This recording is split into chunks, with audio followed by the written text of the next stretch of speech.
세 가지 질문이라는 제목으로 함께 말씀을 나누겠습니다. 예수님의 세 가지 질문, 오늘 이제 첫 번째 시간이고요. 아마 다음 주는 우리 최진용 목사님 모셔가지고 휴가 때 또 저희 교회 오셔서 말씀 전해 주시기로 했기 때문에 다음 주에 말씀 전해 주시고 아마 다음 주에 두 번째 말씀을 나눌 것 같아요. 여러분 성경에 보시면은 예수님의 질문이 상당히 많이 나옵니다. 내가 낫고자 하느냐. 38년 된 병자를 만났을 때도 그렇게 질문하셨고요.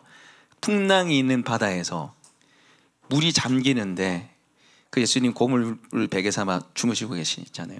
그때 예수님이 또 제자들한테 질문하시죠. 어찌하여 두려워하며 어찌하여 의심하느냐 질문하시죠. 오늘 말씀에도 예수님이 내가 나를 사랑하느냐 이렇게 3번 물어보십니다.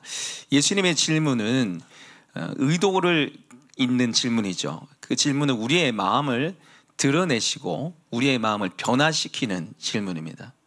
자, 38년 된 병자가 내가 낫고자 하느냐라는 이 질문은 당연한 질문인 것 같지만 그 질문을 통해서 낫고자 하는 의지가 별로 없다는 걸 우리가 알게 됐잖아요. 예수님을 안 믿는다는 것을, 나를 물에 넣어줄 사람이 없다 그런 질문을 통해서 그 마음에 뭐가 있는지를 예수님이 꿰뚫어 보시고 드러내시고 일어나 내 자리를 들고 걸어가라 말씀하심을 통해서 회복의 은혜를 주시죠. 그 마음 상태를 드러내고 치유에 대한 그 의지를 불러일으키시고, 풍랑이는 물이 배가 잠겼을 때 두려워하느냐, 왜 의심하느냐, 두려움과 의심을 드러내시고 예수님의 전능하심을 바라볼 수 있게 하시고, 오늘 베드로에게도 내가 나를 사랑하느냐 이 질문은 베드로 안에 있는 이 사랑에 대한 의심을, 사랑에 대한 이 민망한 마음들을 드러내시고 베드로를 변화시키는 모습이에요.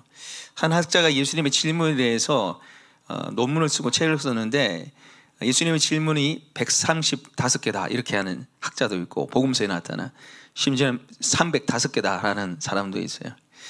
예수님의 질문이 복음서에 굉장히 그만큼 많이 나온다는 얘기죠. 그리고 이 팀 켈러 목사님은 예수님의 질문에 대해서 이렇게 얘기했습니다. 사람이 회피하려는 문제를 찌르는 날카로운 은혜. 사람이 회피하는 질문을 찌르는 날카로운 은혜입니다. 주님이 우리의 마음 상태를 아시고 나 이거 좀 회피했으면 좋겠다, 이거 좀 안 건드렸으면 좋겠다, 그런 부분을 찔러서 어떻게 하는 거예요? 다시 회복시켜 주신다는 거죠.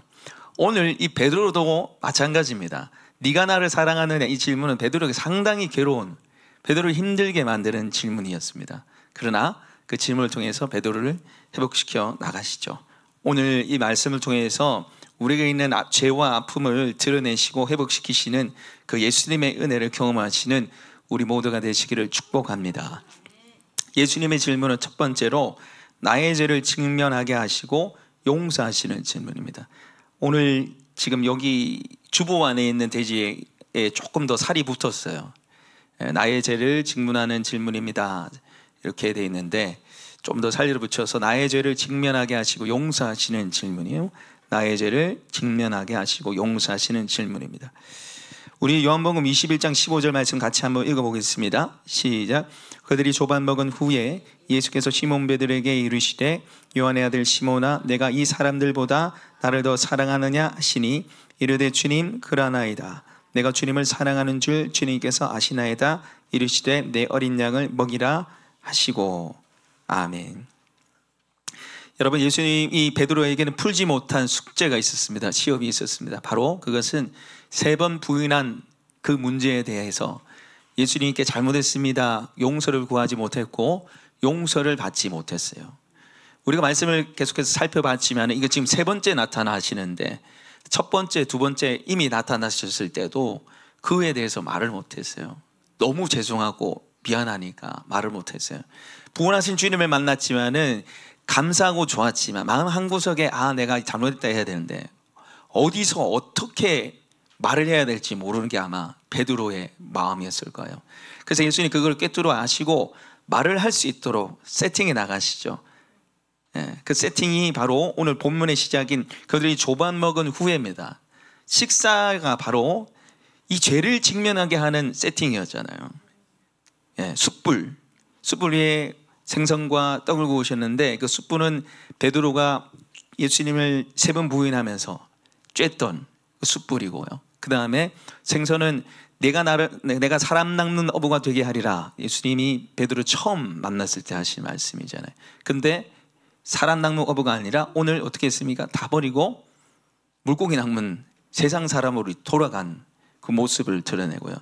떡도 마찬가지입니다. 최후의 만찬에서 예수님이 이것은 내 살이다 내 피다 말씀하셨을 때 베드로가 모든 사람이 나를 버려도 나는 주님을 안 버리겠습니다 했잖아요. 근데 어떻게 했습니까? 버렸잖아요. 그러니까 이 모든 세팅은 사실은 베드로의 죄를 드러내는, 베드로의 실패를 드러내는 그 세팅이었어요. 그거 보면서 베드로가 바로 알았을 거예요. 그런데 거기 그치지 않고 예수님이 네가 나를 사랑하느냐 내가 나를 사랑하느냐 직접적인 질문을 던져서 그의 죄와 실패를 드러내시는 것이죠. 그리고 한 번만 말하는 것이 아니라 3번 내가 나를 사랑하느냐, 이거는 뭡니까? 결국 3번 부인한 그 사건에 대해서 지금 베드로가 드러나고 베드로가 직면하게 하시는 거죠. 여러분, 오늘 예수님이 이 죄를 드러내고 직면하게 하신 거는 그래 네가 나를 사랑한다면서 어떻게 이럴 수 있니 책망하기 위함이 아닙니다. 네가 나를 사랑하느냐. 그때 베드로가 내가 주님 사랑하는 줄 주님 아십니다 했을 때 사실은 저 같으면요, 그래 사랑한다는 놈이 그러냐? 나를 사랑한다는 놈이 그래 나를 부인했냐? 나를 사랑한다면서 날 버리고 갔냐? 저 같으면 이럴 것 같아요. 근데 그러지 않죠. 오히려 내 양을 먹이라 치라 먹이라 이렇게 말씀하시죠. 이 부분을 우리가 다다음 주에 함께 살펴볼 거고, 책망하지 않으시고 지금 드러내시는 거예요. 왜 그렇습니까? 결국 용서하시기 위함이에요. 용서하신, 직면하게 하시고 결국 드러내서 용서하기 위함이시죠. 여러분, 우리가 죄를 가지고 있으면은 늘 주님과 우리의 관계에 문제가 생겨요. 나가는 게 힘들게 되고 죄책감에 시달리게 되고 주님 나 싫어한다는 그런 생각을 가지게 됩니다. 죄를 고백하지 않으면 그렇다는 거죠. 그래서 우리 주님이 하시는 일은 말씀을 통해서 우리에게 찾아오셔서 죄를 직면하게 하시고 드러내게 하시는 역할을 하는 거죠. 그래서 시편에 다윗이 이렇게 고백합니다. 시편 32편 우리 3절 한번 3절만 읽어볼까요? 시작. 내가 입을 다물고 죄를 고백하지 않았을 때에는 온종일 끊임없는 신음으로 내 뼈가 녹아내렸습니다. 이 새벽경인데 얼마나 이게 와닿게 얘기합니까? 입을 다물고 죄를 고백하지 않았을 때 어떻다는 거예요? 뼈가 녹아내리는 그 고통에 시달렸다는 거예요. 죄를 인식하고 있는데 죄를 고백하지 않으니까 너무 고통스러웠다는 거예요. 그리고 4절 말씀 32편 4절 읽어보겠습니다. 시작. 주께서 밤낮 손으로 나를 짓누르셨기에 나의 혀가 여름 가뭄에 풀 마르듯 말라버렸습니다. 죄를 회개하지 않으니까, 고백하지 않으니까 주님께서 밤낮 손으로 나를 짓누르셨기에 회개하라고 계속해서 나에게 등등을 밀렸다는 거죠. 그래서 내 혀가 여름 가뭄에 풀에 마르듯이 이렇게 말라버렸다는 거예요. 그리고 이제 죄를 고백했을 때 어떤 일이 일어납니까? 5절 읽겠습니다. 시작. 드디어 나는 내 죄를 주님께 아뢰며 내 잘못을 덮어두지 않고 털어놨습니다. 내가 주님께 거역한 나의 죄를 고백합니다 하였더니 주님께서는 나의 죄악을 기꺼이 용서하셨습니다. 셀라. 아멘. 덮어두지 않고 내가 주님께 거역한 나의 죄를 고백했습니다. 이렇게 하셨더니 주님께서 어떻게 해요? 기꺼이 나를 용서하셨다는 거예요. 여러분, 우리가 신앙생활하면서 여러 가지 기쁨을 누릴 수 있죠. 천국의 기쁨을 누릴 수 있고, 우리가 목장 모임하면서 교제의 기쁨을 누릴 수 있고. 근데 성경이 말하는 최고의 기쁨이 뭔지 아십니까? 죄 사함의 기쁨이에요. 그래서 시편 32편 1절 2절 같이 한번 읽어보겠습니다. 자, 띄워주십시오. 시편 32편 1절 읽겠습니다. 시작. 복되어라 거역한 죄 용서받고 허물을 벗은 그 사람. 2절. 주님께서 죄 없는 자로 여겨주시는 그 사람, 마음에 속임수가 없는 그 사람, 그는 복되고 복되도다. 여기 지금 이 개정에 보시면은 이게 와닿지 않는데 이 세 번역에 보시면은 이 감탄사가 계속 나와요. 복되도다. 이게 원문에 가까운 거예요. 1절 우리 다시 한번 볼까요? 1절. 복되도다. 어떤 사람이 복이 있다는 거예요? 거역한 죄 용서받고 허물을 벗은 사람. 아멘. 죄 사함의 기쁨이 커요. 여러분, 죄 사함의 기쁨을 누리고 계십니까? 늘 우리가 하나님 앞에 연약해서 죄를 짓는데 주님은 그 죄를 드러내신 이유는 책망하고 뭐라 하시기 위함이 아니라 결국 죄를 용서하시기 위함이고, 죄를 사해 주신 그 주님이 주시는 복을 누리기 위해서 우리의 연약함을 드러내시는 줄 믿습니다. 여러분, 일주일 또 살아가시면서 또 신앙생활 하시면서 죄와 연약함으로 실패한 거 있습니까?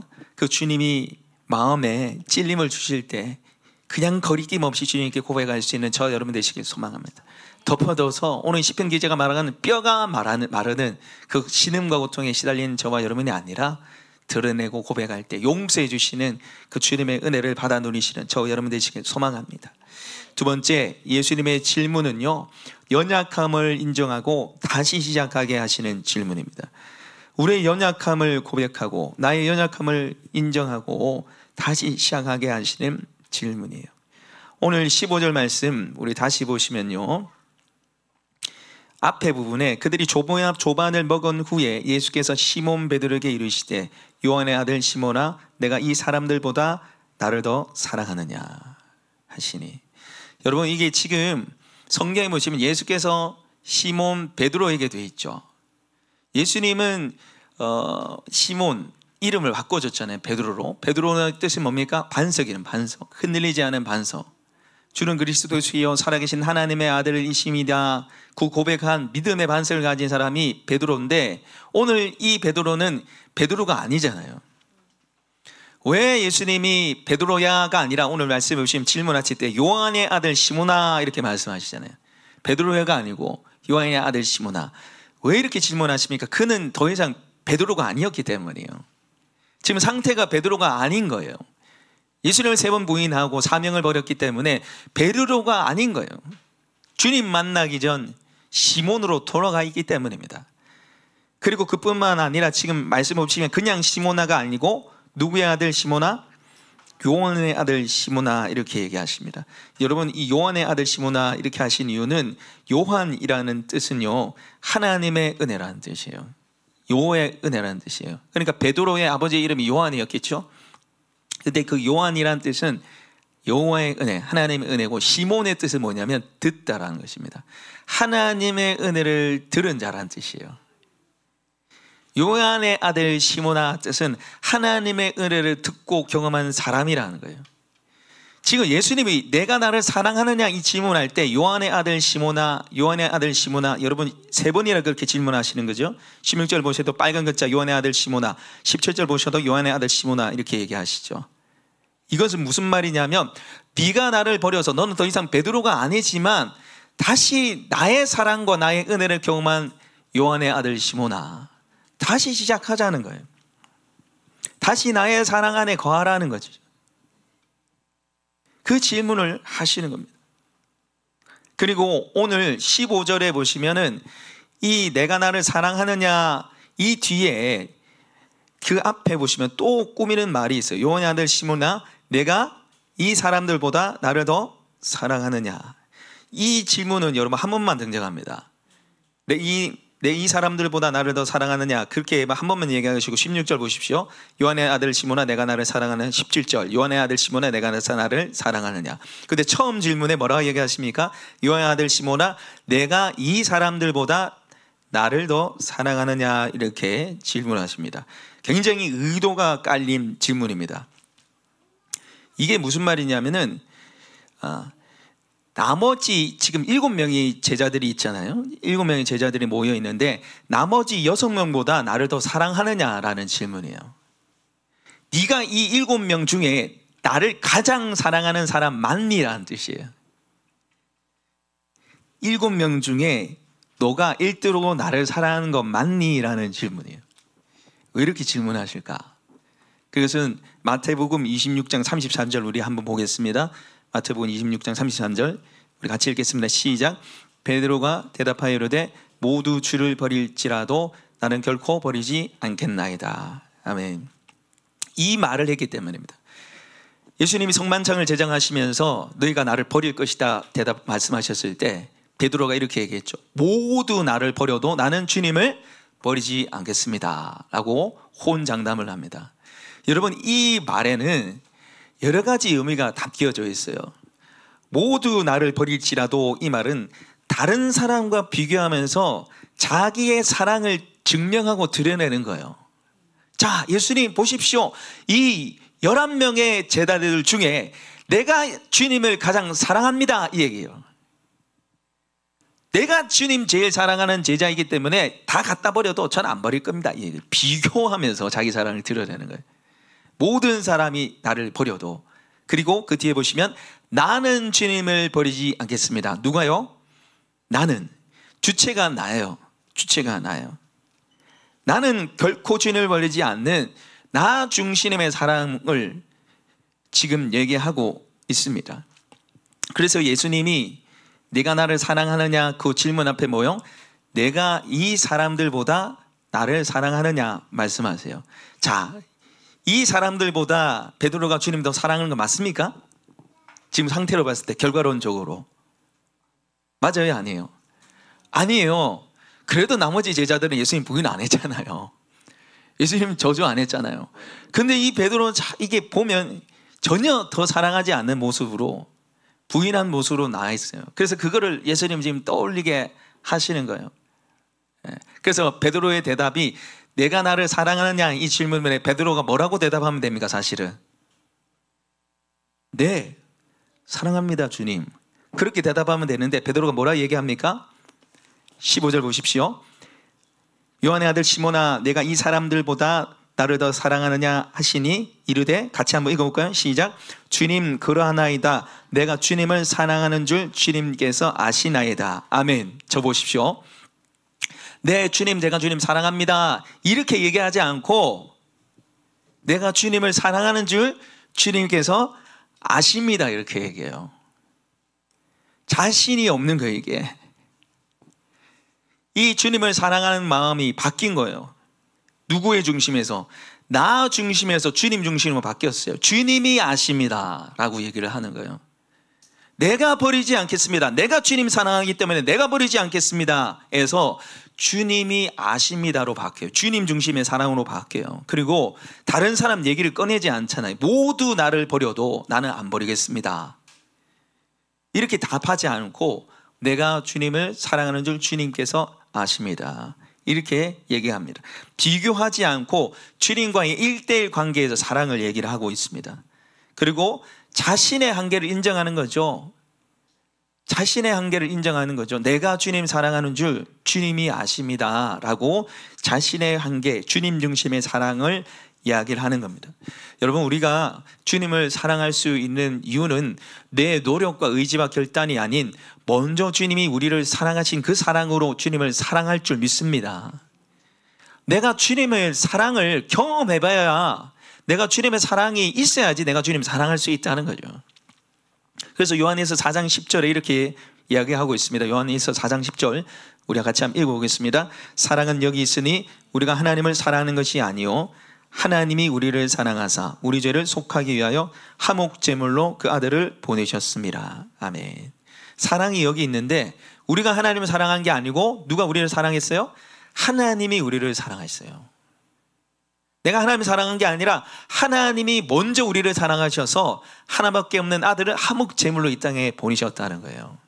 우리가 주님의 사랑을 알고 고백할 수 있는 이유는 그 사랑이 먼저 우리에게 찾아왔기 때문입니다. 그래서 요한일서 4장 19절에 우리가 사랑함은 그가 먼저 우리를 사랑하셨습니다. 사랑하는 여러분, 우리가 아무리 애쓰고 노력해도 주님의 사랑을 경험하지 못하면 주님을 사랑할 수가 없어요. 우리 아무리 선포하고 고백하고 결단해도 우리 늘 넘어지는데 하나님 사랑이 채워져야지 우리가 주님을 사랑할 수 있습니다. 그리고 그 사랑을 우리가 이미 경험하고 알고 있잖아요. 이게 너무나 감사한 일이죠. 제가 이번 주에 청년 이제 자매 한 명을 만나서 한 2시간 정도 상담하고 얘기를 나눴는데, 제가 계속 하나님이 당신을 사랑한다고, 그 뭐고만 할 수 있냐면 하나님께 오늘 이 땅에 보내셨다. 요한복음 4장, 요한일서 4장 19절, 로마서 5장 8절, 요한복음 3장 16절, 한 10분에서 15 정도 계속해서 말했는데, 이 자매가 뭐냐면은 알긴 알겠는데 그게 전혀 안 다가온다는 거예요. 제가 아주 집중적으로 얘기해도 안 다가온다는 거예요. 믿어지지 않는다는 거죠. 근데 여러분, 우리는 알고 있잖아요. 믿고 있잖아요. 이게 너무너무 감사한 일인 줄 믿습니다. 알고 믿고 있을 뿐만 아니라 그 사랑을 경험하고 누리는 저 여러분들이 지금 소망합니다.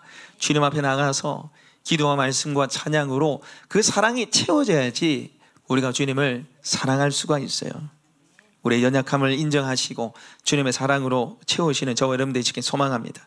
그리고 마지막으로 예수님의 질문은 수준을 맞추어 주시고 우리의 수준을 높여 주시는 질문이에요. 수준을 맞추시고 다시 높여 주시는 질문입니다. 여러분, 헬라어로 사랑이 세 가지 종류가 있어요. 우리 성경에는 그냥 사랑으로 되어 있지만 헬라어에는 사랑이 세 종류가 있습니다. 우리 한번 따라 볼까요? 에로스, 필레오, 아가페. 자, 에로스는 남녀 간의 사랑을 주로 말하고요. 이거는 육체적인 사랑, 본능 중심의 사랑이에요. 그래서 신약 성경에는 에로스라는 단어가 안 나옵니다. 아예 성경에 아예 안 써요. 그 다음에 나오는 이제 필레오인데요. 필레오는 친구, 가족 관계의 사랑, 관계 중심의 사랑이고요. 이거는 감정 중심의 사랑. 이게 필레오고, 그 다음에 한번 따라해 볼까요? 아가페. 아가페는 무조건적인 사랑이에요. 원수까지도 사랑하시는 사랑. 그게 바로 하나님 사랑을 말하는 거죠. 자, 이 세 종류의 사랑이 있는데 오늘 본문 말씀은 필레오와 아가페가 섞여져 있어요. 자, 우리 15절에 보시면은 요한의 아들 시몬아, 내가 이 사람들보다 나를 더 사랑하느냐라는 이 질문에 나와 있는 이 사랑은 아가페입니다. 예수님이 베드로에게 말씀하신 거예요. 야, 너 아가페로 나를 사랑할 수 있니? 무조건적으로 헌신적으로 나를 사랑할 수 있니? 이렇게 물어보시는 거예요. 그런데 베드로의 대답이 오늘 이르되 주님 그러하나이다. 내가 주님을 사랑하는 줄 주님께서 아시나이다. 사랑하는 줄, 여기서 사랑이 아가페가 아니라 필레오입니다. 예수님은 아가페로 물어보시는데 베드로는 필레오로 얘기하는 거예요. 왜? 자신이 없는 거예요. 예수님을 사랑하는데 무조건적으로 헌신적으로 그렇게 내가 주님 사랑할 수 없는 거를 누가 알아요? 베드로가 알아요. 이미 실패를 경험했잖아요. 그러니까 예수님, 저는 아가페 말고요, 필레오는 좀 될 것 같아요. 필레오로 답을 하는 거죠. 그런데 예수님이 또 두 번째 질문하시죠. 16절에 요한의 아들 시몬아, 내가 나를 사랑하느냐. 여기 또 사랑이 아가페입니다. 아가페로 너 나 사랑할 수 있니? 그러니까 베드로가 또 뭐라고 대답하냐면 주님 그러하나이다. 내가 주님을 사랑하는 줄. 여기 또 사랑이 뭐예요? 필레오로 되겠어요. 두 번째 답도 필레오예요. 안 되는 거예요. 아가페로 질문하는데 안 되는 거예요.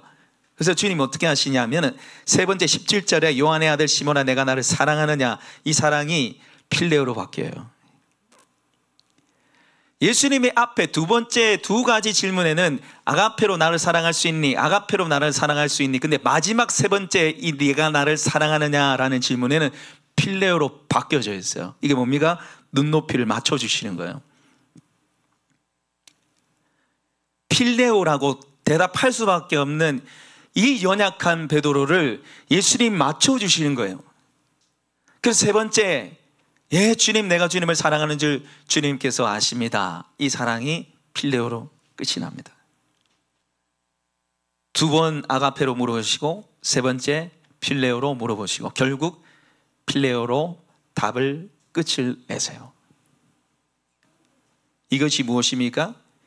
우리의 한계와 우리의 연약함을 아신다는 거예요. 우리가 주님 사랑합니다. 내가 주를 위해서 이것도 하고 저것도 하겠습니다. 고백하지만은 우리의 사랑에 한계가 있다는 걸 주님이 아시고 우리의 수준을 맞춰주시는 사랑이에요. 제가 어릴 때부터 지금까지 제일 싫어하는 공부 과목이 있다면 수학입니다. 수학. 수학이 왜 싫냐면은 수학 좀 못하지만은 못하기도 못하고 아무리 노력해도 안 돼요. 공부 하나 안 하나 점수가 비슷해요. 저는 학창 시절에 그래서 은근히 수학 시험이 굉장히 어렵게 나오기를 바랬습니다. 어차피 나는 점수 안 나오니까. 어차피 나는 못된 심보죠. 어차피 나는 안 되니까 수학 시험이 이번에 좀 어렵게 나왔으면 좋겠다. 그런 생각을 했는데 제가 수학을 너무 싫어하고 싫어할 뿐만 아니라 못하니까 우리 어머니께서 어느 날 갑자기 학습지를 이제 시켰어요. 그게 뭐냐면 눈높이 수학이에요. 지금도 눈높이 수학이 있는데 제가 어린 시절에도 눈높이 수학이 있었어요. 그때 이 학습지가 굉장히 획기적이었어요. 센세이션했어요. 왜냐하면 그 수준에 맞춰서 이제 해준다는 거예요.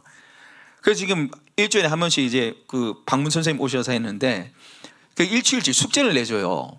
그거 맞춰서 딱딱딱 매일매일 해야 되는 게 있는데 처음에는 굉장히 쉬워요. 이게 어떤 구성으로 되어 있냐면은 지금도 그런지 모르겠지만 저때 그 페이지 하나를 1분 30초에서 2분 정도 풀어야 돼요. 근데 처음에는 굉장히 쉬워요. 더하기, 빼기, 곱하기, 나누셈 이렇게 굉장히 쉽게 가다가 나중에 굉장히 어려워집니다. 근데 그 분 안에 해결해 나가야 되는 거예요. 그것도 맞춰야 되는 거예요.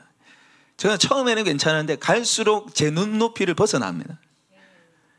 그래서 제가 스트레스 받고 막 힘들고 하니까 저기 어머니가 숨겨놨던 답지를 훔쳐서 이제 막 해다 걸려가지고 막 엄청나게 혼나고.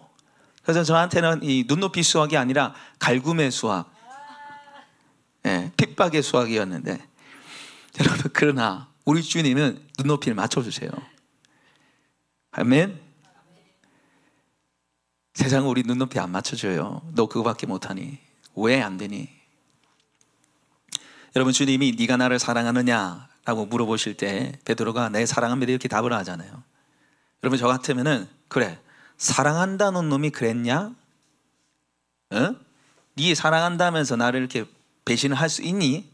네 나 사랑한다면서 정신 못 차리고 물고기 잡으러 가나? 이렇게 할 것 같아요. 근데 주님은 한마디 말씀을 안 하시죠. 그 수준을 아는 거예요. 예수님의 눈높이를 맞춰주는 거예요. 그리고 그뿐만 아니라 수준을 높여주십니다. 이 낮춰주시는 주님의 사랑, 필레오로 물어보시는 이 사랑 때문에 베드로가 아가페 사랑으로 나아갈 수 있는 거죠. 주님을 위해서 헌신적인 사랑, 자신을 내어드리는 사랑으로 나아갈 수 있는 것입니다. 요한복음 21장에 예수님이 이 베드로의 눈높이를 맞춰주셨을 때 그 맞춰주시는 사랑에 입어서 오늘 이 베드로가 주님 닮은 아가페 사랑으로 나가요. 그게 21장 18절에 나옵니다. 우리 같이 한번 읽겠습니다. 21장 18절입니다. 읽겠습니다. 시작. 내가 진실로 진실로 내게 이르노니 내가 젊어서는 스스로 띠띠고 원하는 곳으로 다녔거니와 늙어서는 내 팔을 벌리니 남이 내게 띠띠우고 원하지 않은 곳으로 데려가리라. 아멘. 이 베드로의 사명, 죽음에 대한 예수님의 예언인데요. 여기 말씀해 보시면은 늙어서는 내 팔을 벌리니 이게 뭐냐면 베드로의 십자가 죽음을 말씀하시는 거예요. 다른 사람 네 팔을 벌려서 못 받게 만들 것이다. 이 띠뛴다는 것은 고정시킨다는 뜻이에요. 그래서 주전 67년경에 베드로가 로마 황제에 의해서 십자가에 못 박혀 죽습니다. 근데 베드로가 뭐라 하냐면 나는 똑바로 말고 거꾸로 나 죽을 거예요. 나는 예수님보다 더 못한 인간이기 때문에 나 똑바로 말고 거꾸로 못 박아 죽여주십시오. 거꾸로 못 박혀서 죽어요. 머리가 밑으로 내려간 상태에서 순교당하게 됩니다. 어떻게 이렇게 베드로가 변화될 수 있을까? 바로 맞춰주시는 주님의 사랑 때문이었어요. 실패하고 무너져 있는 베드로에게 먼저 찾아와 주시고 필네오라고 대답밖에 할 수 없는 베드로에게 눈을 맞춰주시는 그 주님의 사랑, 그 아가페 사랑을 경험한 베드로가 주님 앞에 아가페로 헌신적인 사랑으로 그렇게 나가게 되는 것을 말씀을 통해서 우리가 보게 됩니다. 여러분 주님이 우리의 수준을 아세요. 우리에게 엄청난 걸 요구하지 않습니다. 엄청난 헌신을 요구하지 않습니다. 엄청나게 주님 사랑하라고 말씀하지 않습니다. 저기 아프리카 땅에 당장 선교 나가 이런 분 아니시잖아요. 지금 내 사랑과 형편을 하시고 그 상황과 형편에 맞춰서 우리가 주님을 사랑하길 원하십니다. 아멘. 그리고 그 사랑을 우리가 경험하고 누리게 되면은 우리 또한 주님 닮은 아가페의 사랑으로 변화될 줄 믿습니다. 지금 내 모습에 여러분 결코 절망하거나 실망하지 마시고 우리의 사랑을 계속해서 채워주시고 변화시켜서 주님 닮은 그 사랑으로 나아가게 하시는 주님 만나시는 저와 여러분 되시길 소망합니다. 이 시간에 우리 같이 기도했으면 좋겠습니다.